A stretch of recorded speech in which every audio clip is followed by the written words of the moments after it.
राम कृष्ण की प्यारी गैया सारे जग की माता है। राम कृष्ण की प्यारी गैया। हाँ, तो हम ये कह रहे थे कि काम को गोस्वामी जी ने यहां सबसे पहले इसलिए लिया कि क्रोध बड़ी चीज नहीं है, काम को मिटा दो क्रोध मिट जाएगा। अब काम की जड़ क्या है?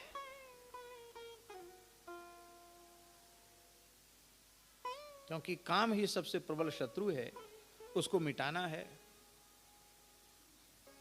इसकी जड़ है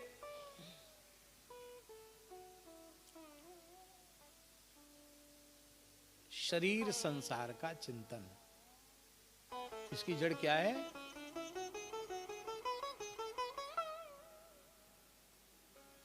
इसी को भगवान श्री कृष्ण ने विषय चिंतन का नाम दिया है।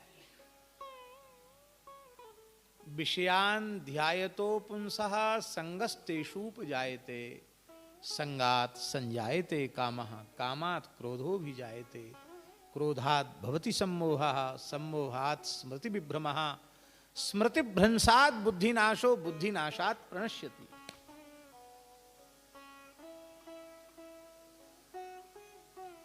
भगवत चिंतन छोड़ करके जब विषय चिंतन व्यक्ति को होने लग जाता है तो उन विषयों के प्रति उसकी आसक्ति उत्पन्न हो जाती है। फिर जब वे आसक्ति होती तो वे विषय प्रिय लगने लग जाते हैं, और जब वे प्रिय लगने लग जाते हैं तो उनकी प्राप्ति के प्रयत्न में वह जुट जाता है। कैसे जुट जाता है?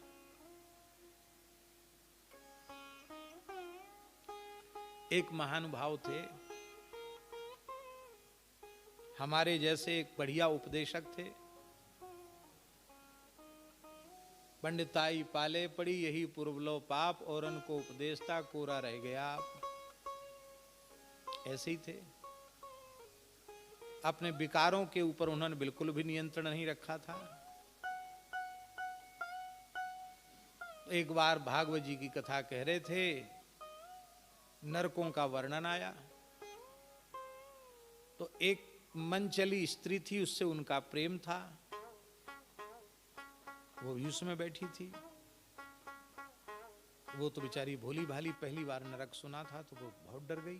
अरे राम राम राम राम, बताओ व्यास जी इतनी बढ़िया बात कह रहे हैं, बड़ा भारी पाप हो गया। मैं तो जानती ही नहीं थी, ये तो जानते हैं, फिर पाप हुआ। फिर उन्होंने उसको संगस्तेषु उपजायते के ऊपर सुना रहे हैं।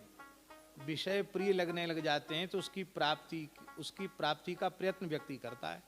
फिर धर्म अधर्म शास्त्र विधि निषेध सबको किनारे रख देता है। तो उसने उस देवी को कहा कि तुम हमको मिलो। उसने कहा अब हमारा तुम्हारा मिलना नहीं होगा। क्यों? बोले इसलिए नहीं होगा कि कल हमने नरक का वर्णन सुन लिया कि एक खंभा है, उस खंभे को एकदम लोहे के खंभे को आग में तपा के लाल कर दिया जाता है, और जो स्त्री ऐसा करती उस खंभे से उसको आलिंगन कराया जाता है। जो पुरुष ऐसा करता उसको भी लोहे के लाल धकते हुए खंभे से आलिंगन कराया जाता है। इतना सुनते ही वे बड़ी जोर से हंसे, अरे तुम बड़ी भोली हो, वो खंभा तो हम एक धक्के में रात में ही उखाड़ के चले आए हैं। अब हमारे तुम्हारे मिलने में कोई बाधा नहीं है। हंसाने के लिए नहीं कह रहे हैं, इस तरह की घटिया बातें हम कहते भी नहीं हैं, लेकिन हम ये कह रहे हैं कि कई बार धर्मोपदेशक लोग भी अपने आचरण की पवित्रता नहीं रख पाते। भैया ऐसे धर्मोपदेश का क्या लाभ है? जिस ज्ञान का लाभ तुम्हें स्वयं को नहीं मिला, उसका लाभ दूसरे को क्या मिलेगा?